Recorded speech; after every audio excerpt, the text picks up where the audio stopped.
tough guy. You look like a bunch of fifth-grade sissies after a cat fight. You got anger, that's good. You're gonna need it, son.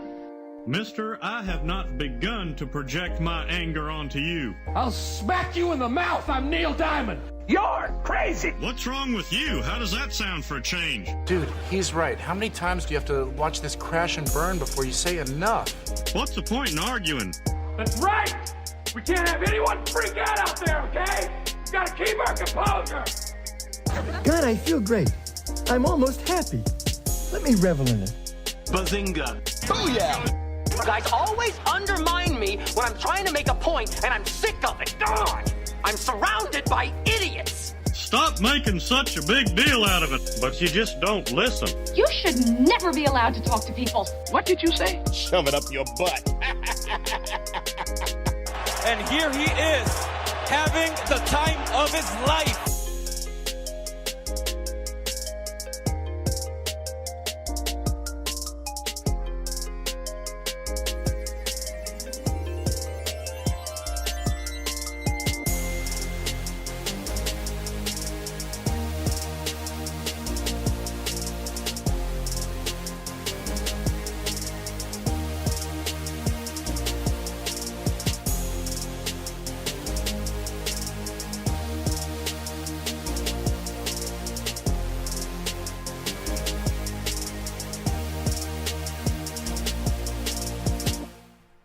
And good evening from Mobile, Alabama. This is Austin Sylvie with the Sound Off Podcast, courtesy of the Evening Sports page and www.elsp.tk.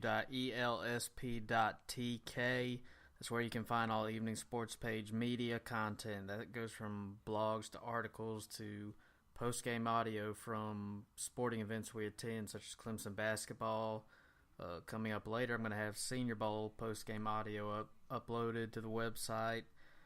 You can find information about the host, Cade Crenshaw, or me, the co-host producer, Austin Sylvie. You can find all the info you need on the website. Again, that's www.elsp.tk.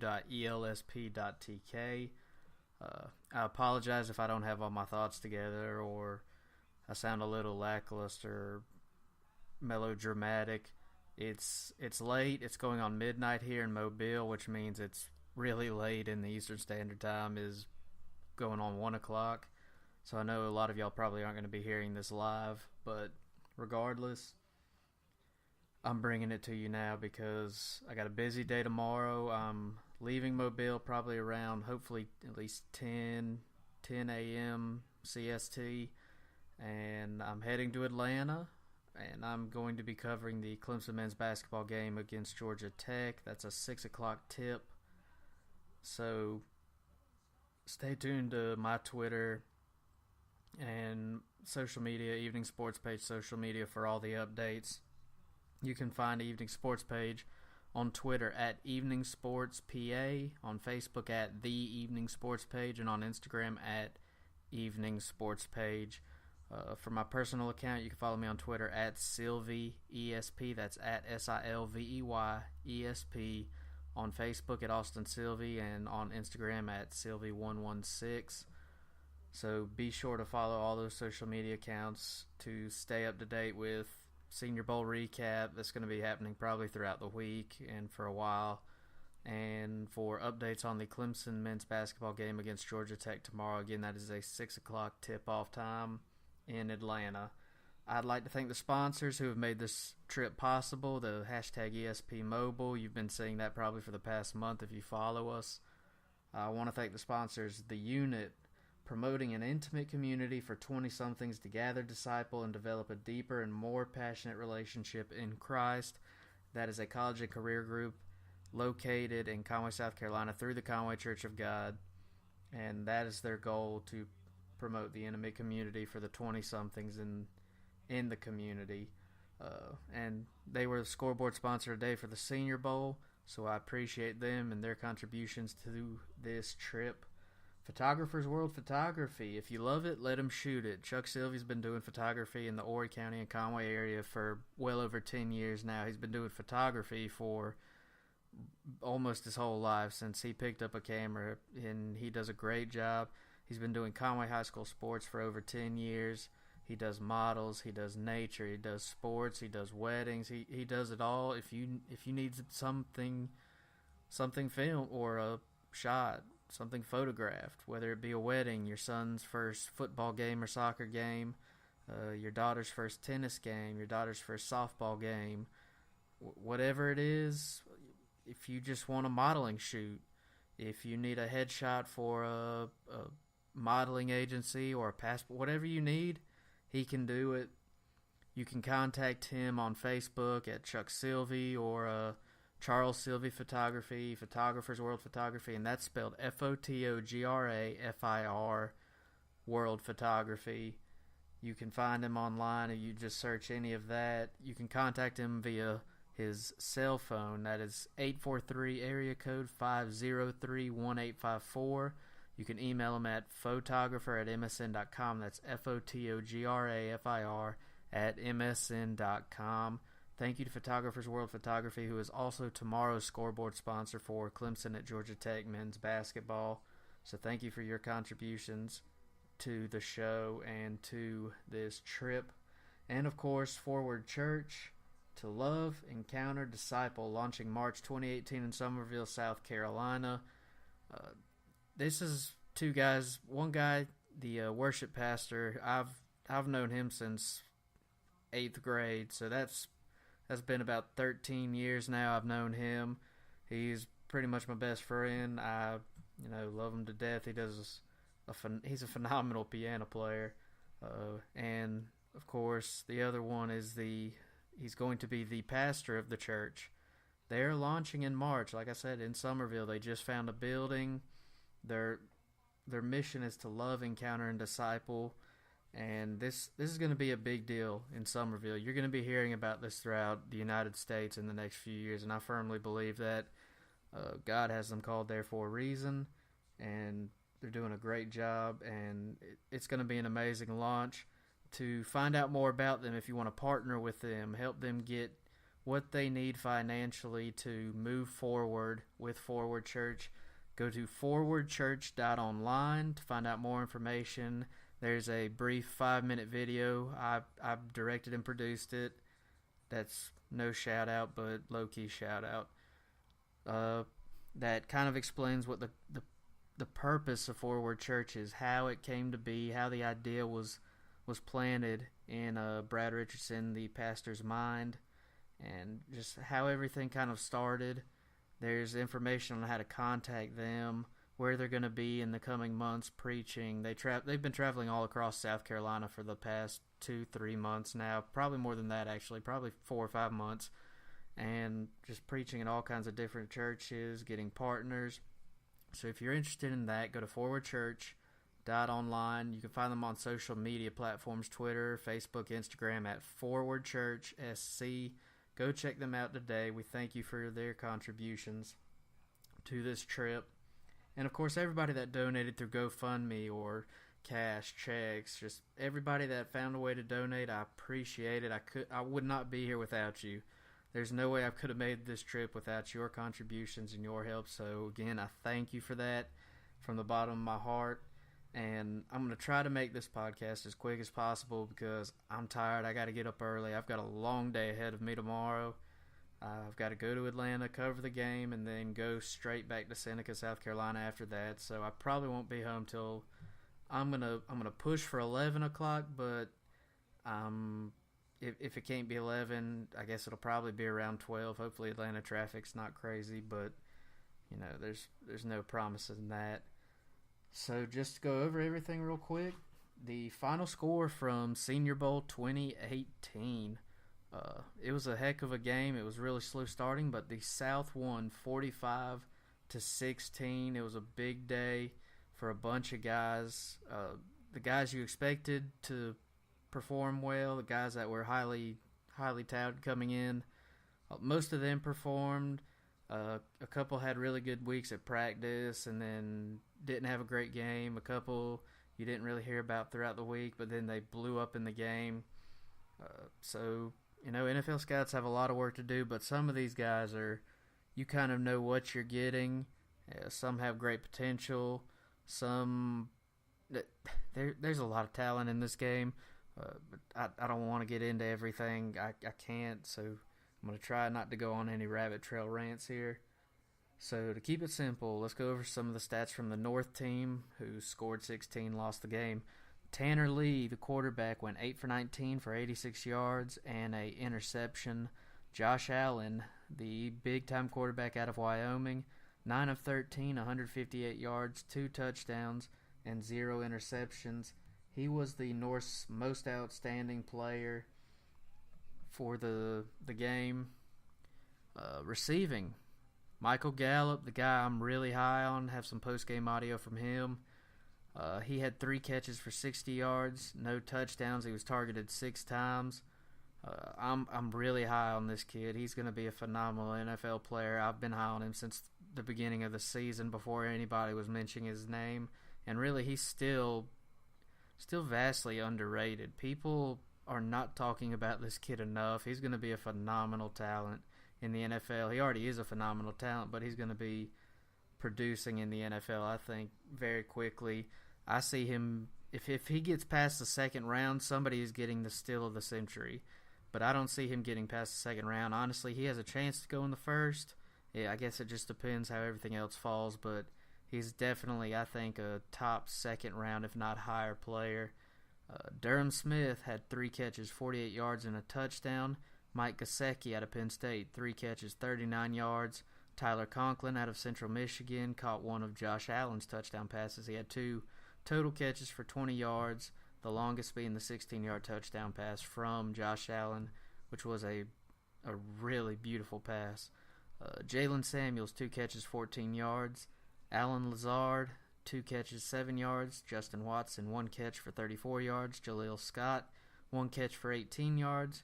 Deshaun Hamilton, 1 catch for 5 yards. Braxton Berrios, 1 catch for 4 yards. Cedric Wilson, 1 catch, 4 yards. And Dimitri Flowers and Akram Wadley had 0 catches and were targeted once each. Rushing stats. Kalen Ballage had 10 attempts for 57 yards. He looked pretty good. Akram Wadley had 8 carries for 38 yards. Jalen Samuels had 10 for 37 yards. Josh Allen ran the ball pretty effectively, getting out of the pocket, showing that he can be mobile. Still needs to work on his footwork. That's a big area of focus. He mentioned that in the post-game press conferences, or post-game interviews, really. It wasn't a press conference. But I got some audio from him that I'll be posting shortly as well. That's one thing I know he knows he needs to work on, and that's his biggest thing coming in, and accuracy, of course, as well. But he showed that he can be accurate in this game. If you watched it, if not, you need to go and watch it. Johnny Townsend, the punter out of Florida, had 7 punts for 291 yards, averaged 41.6 yards per punt. His longest was 51, and 3 of them were inside the 20. Michael Badgley, the kicker, his first field goal attempt was in the first quarter, 4:44 remaining. Hit it from 50 yards out. Beautiful kick. The second one was also in the first quarter, the second attempt. With 24 seconds remaining, it was a 55-yard attempt. Just missed it. It hit the left upright. It had enough leg on it, but it just hit the left upright and bounced back, and he missed that. But those are the offensive stats. Defensive stats, you have Henderson, who had 10 total tackles, half a tackle for loss and 1 pass breakup. Fred Warner had 6 tackles. Nick DeLuca out of North Dakota State, 6 tackles, half a tackle for loss. Mike McCray, 5 tackles. Jalen Holmes, 5 tackles, 2 sacks, 2 tackles for loss, 1 pass breakup. Great day for him. Jawan Bentley, 4 tackles. Michael Joseph, 4 tackles. Ogbonnia Okoronkwo out of Oklahoma, 4 tackles, 2 tackles for loss, and 2 sacks. 1 quarterback hurry and 1 forced fumble as well. Dewey Jarvis had 4 tackles. Taquan Lewis, 3. Cedric Cooper, 2. Jamarcus King had 2. He also had a pass breakup that led to an interception. Justin Jones had 2 tackles. Kaiser White, Tanner Carew, Garrett Dooley, Harrison Phillips, Bilal Nichols all had 2 tackles apiece. Duke Dawson, Akram Wadley, Teron Johnson, Kamoko Turi, and B.J. Hill all had 1 tackle apiece. So overall, the game did not go well necessarily for the North team, but some guys had really showed what they can do. Just the score didn't reflect the talent that this team did have. And again, Josh Allen was the North's most outstanding player. 9 of 13 passing, 158 yards, 2 touchdown passes. That third quarter, he made some throws that he's going to be a phenomenal quarterback if he can just refine his footwork, work on his accuracy, which I think is a product of the lack of footwork that he does and has. But I think he's going to be a really good player. For the South, let's go over some South stats. A quarterback whose name I was hearing later in the week, and when I got to Mobile yesterday, or I guess technically when I got to Mobile Friday evening, Friday afternoon, he's a guy whose name was really starting to make its rounds, make it through the grapevine. Kyle Lauletta from Richmond. His name was starting to, like I said, it was starting to get around a little bit more. You were hearing it. It's like, who is this kid out of Richmond? You know, what can he do? But he ended up being the overall most outstanding player of the Senior Bowl, which is a huge honor. He was 8 of 12 passing, 198 yards and 3 touchdowns. I mean, this kid, I watched all his plays. I mean, he was phenomenal. His touchdown passes were absolutely phenomenal. I mean, the defense on most of them was actually really good defense. The first touchdown pass he had, it was a 1-yard pass to Dion Yelder, and he put it. I mean, he was covered hard, and he put it right where only his receiver could catch it. He threw it to the outside, and receiver made a great catch. I mean, he had a touchdown pass to Marcel Aitman. DJ Chark had a 75-yard touchdown from him. I mean, when you watch this kid play, you could see why his name was starting to get around a lot more. He had a phenomenal game, really improved his draft stock, and I think made himself some money today.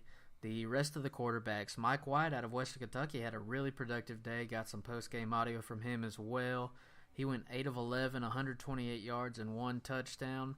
Kurt Benkert out of Virginia, he showed some flashes, made some nice throws, one being to Rashad Penny for the 73-yard touchdown, who he was running to his left, had to throw across his body, and I mean put it on the dime right into Rashad Penny's hands in stride, and Rashad Penny does what he does, and he takes advantage of open space and scores a big touchdown.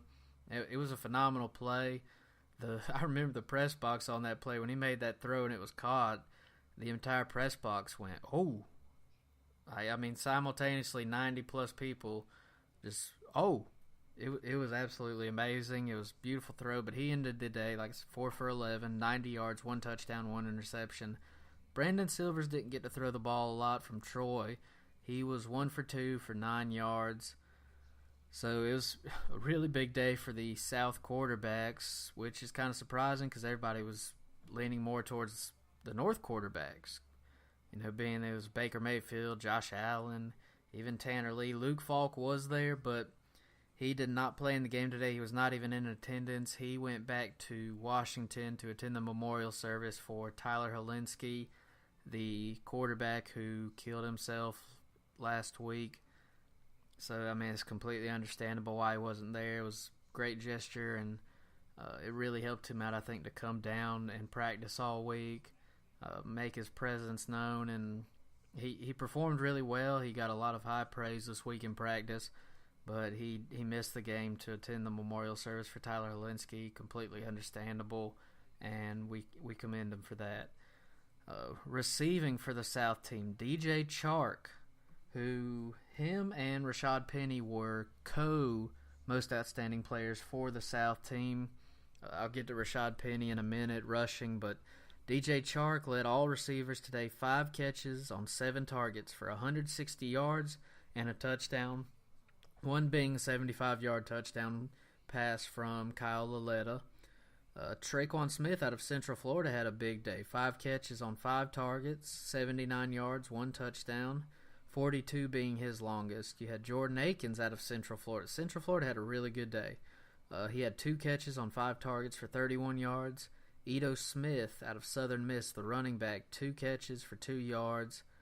He had his long was 6, so I don't really remember that. It got really busy in the second half. I didn't get to watch near as much of the game, just trying to get everything posted and ready for post game. But Rashad Penny, he had 1 catch for 73 yards and a touchdown. That was the one from Kurt Benkert that I just got done explaining. Ian Thomas had 1 catch for 28 yards. Jamon Moore out of Missouri had 1 catch on 4 targets for 22 yards. Marcel Aitman out of Oklahoma State had 1 catch for 14 yards and a touchdown, that being from Kyle Laletta. Byron Pringle out of Kansas State had 1 catch on 1 target for 9 yards. He didn't get a lot of playing time, but he was a late addition to the Senior Bowl roster. Darrell Williams, 1 catch for 6 yards, and Dion Yelder, 1 catch for 1 yard, and that was Kyle Laletta's first touchdown pass. So it was a productive catch. It was only for a yard, but it was a touchdown, so it was a productive catch. Big day for South receivers. Rushing, like I said, Rashad Penny and DJ Chark shared the most outstanding player for the South team. Rashad Penny had 9 rushing attempts for 64 yards, averaged 7.1 yards a carry. Ito Smith, 9 carries, 35 yards. Darrell Williams out of LSU, 5 carries for 20 yards. DJ Chark had a rushing attempt for 9 yards. Kurt Benkert had 3 attempts for 6. Mike White, 1 attempt for -8. Kyle Laletta, 2 attempts for -11. J.K. Scott, the big-time punter out of Alabama, had 6 punts for 292 yards, averaged 48.7 yards per kick. His long was 60. None were inside the 20, but 3 were over 50 yards. This kid has a bomb leg, and he can pin teams inside the 20. So, he's got plenty of film for them to see and look at. He's going to be a great punter on the next level, for sure. Daniel Carlson out of Auburn. He had a similar stat line to Michael Badgley, kicking 1 of 2, and both attempts were in the first quarter. His first attempt was with 2:13 left, a distance of 33, missed it wide left, which is very uncharacteristic. He's been one of the best kickers in college football this past season, if not the best. And as time expired in the first quarter, he hit a 53-yarder. So he had a good day, showed off the leg that he has. And that's it for the offense defensively. And this is a kid I kind of started to get high on early in the week when I was watching the day 1 practice and doing research on the roster, who some of these players are. Darius Leonard out of South Carolina State. He was starting to get some high praise this week in practice, and his production on the field today shows why. He had 14 total tackles on the day to lead both teams. So he had a really productive day, made a great name for himself. Jeremy Reeves, 8 tackles, 1 interception, 1 pass breakup. Oren Burks out of Vanderbilt, a late addition, had 6 tackles, 2 tackles for loss.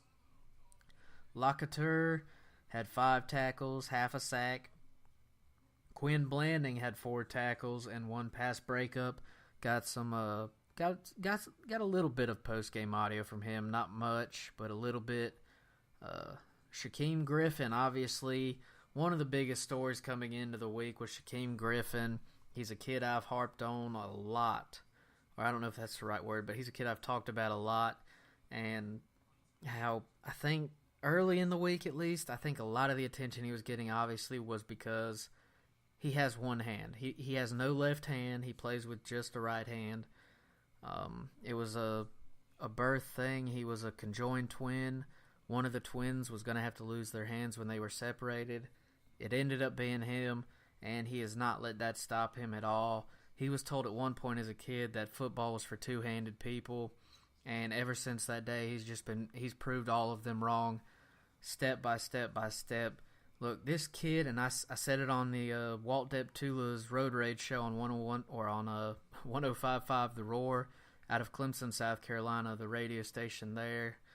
I was on Friday afternoon to talk about the Senior Bowl with him, and I mentioned it then. I've mentioned it on previous podcast. I mentioned it on the Evening Sports page. I mentioned it on Twitter. This kid is not a story. Okay? A lot of people look at him, he's a great story. I'm glad they let him play.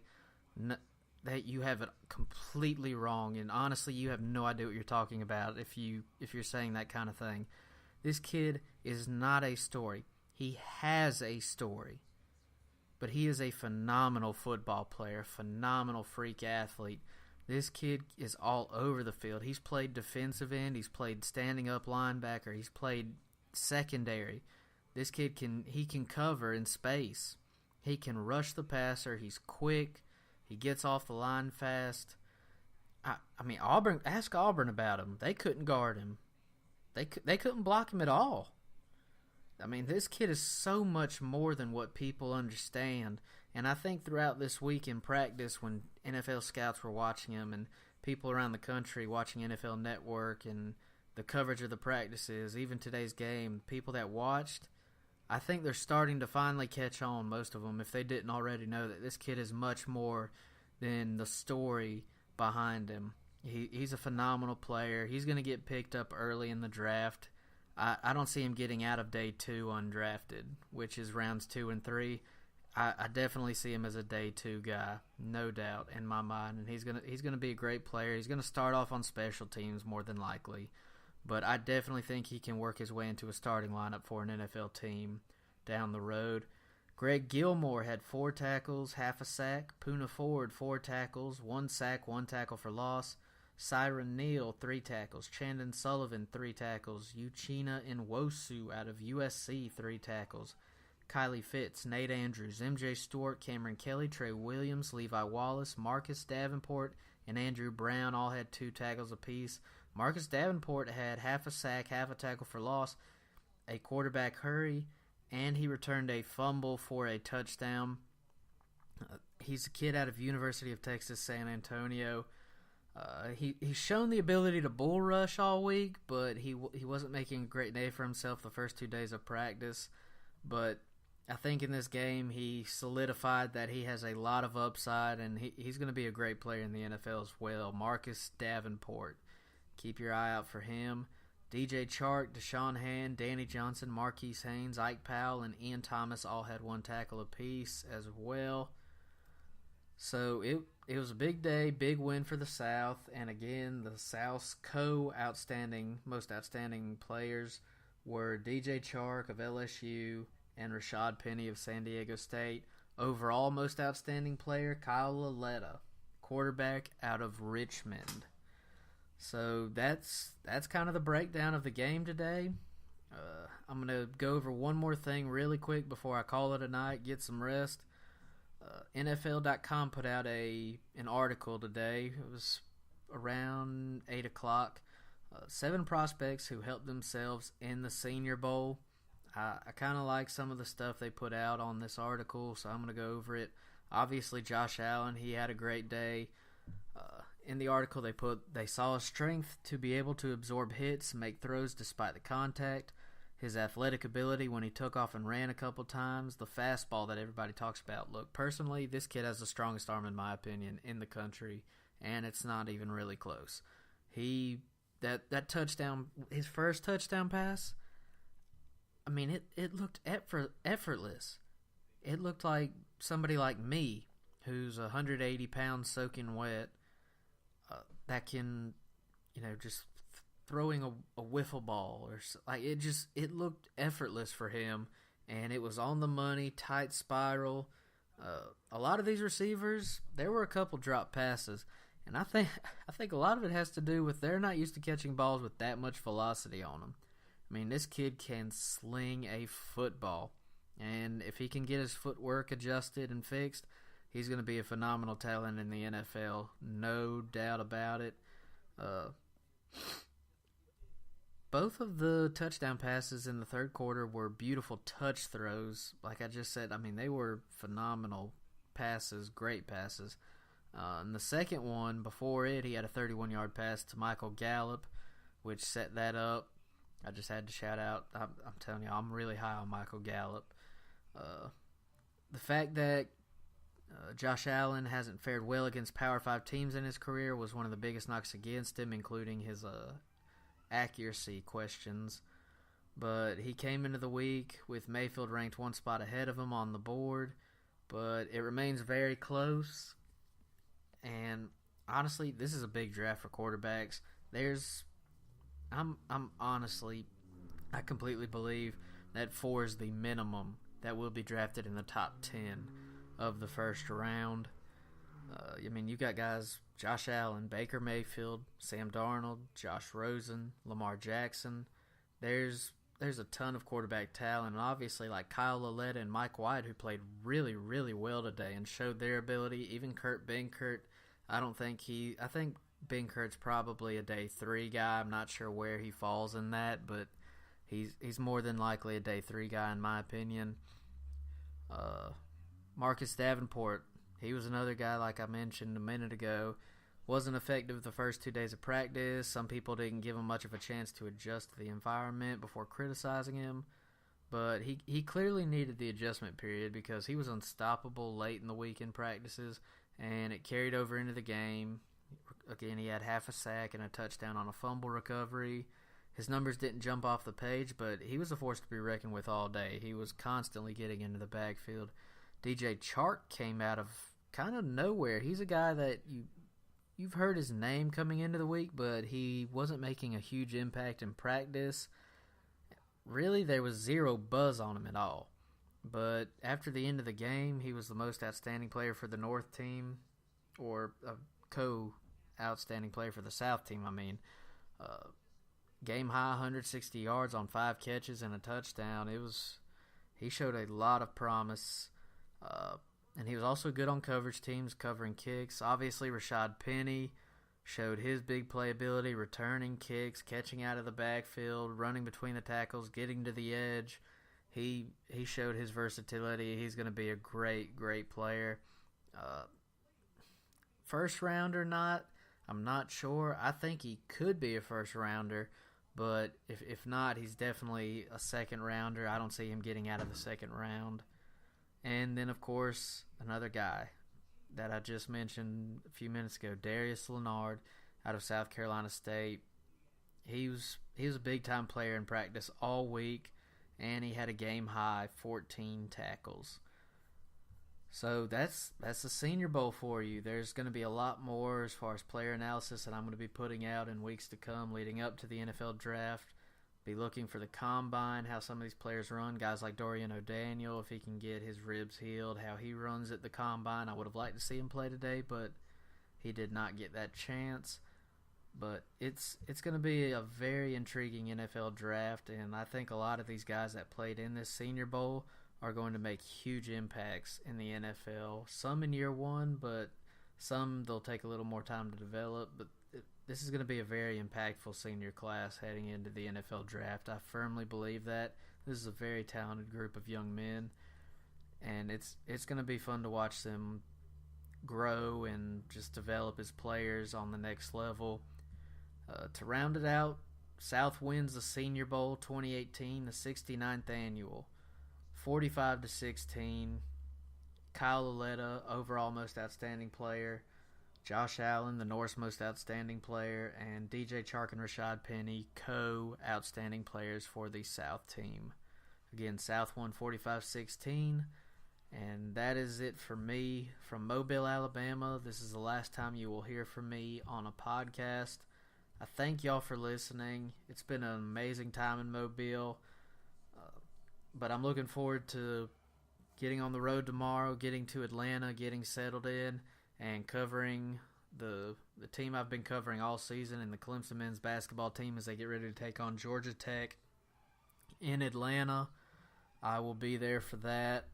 I'm hoping to be there probably around 3 or 4. I'll get set up. I'll give you preview updates, And obviously just stay tuned to social media and the website for updates on guys that played in the Senior Bowl.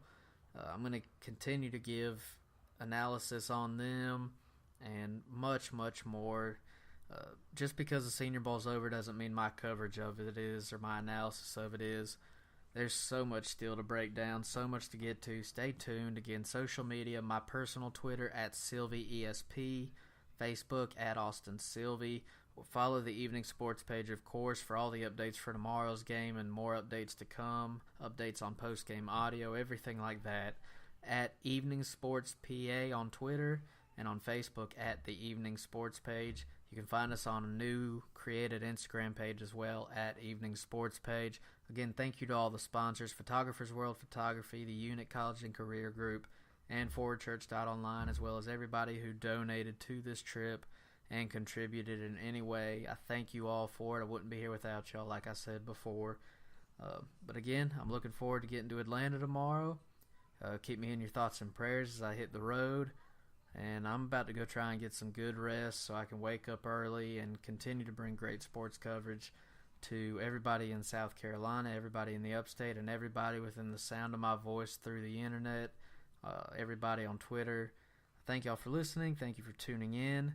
Again, this is the Sound Off Podcast, courtesy of the Evening Sports page tonight, live from Mobile, Alabama, as I wrap up the day of the Senior Bowl.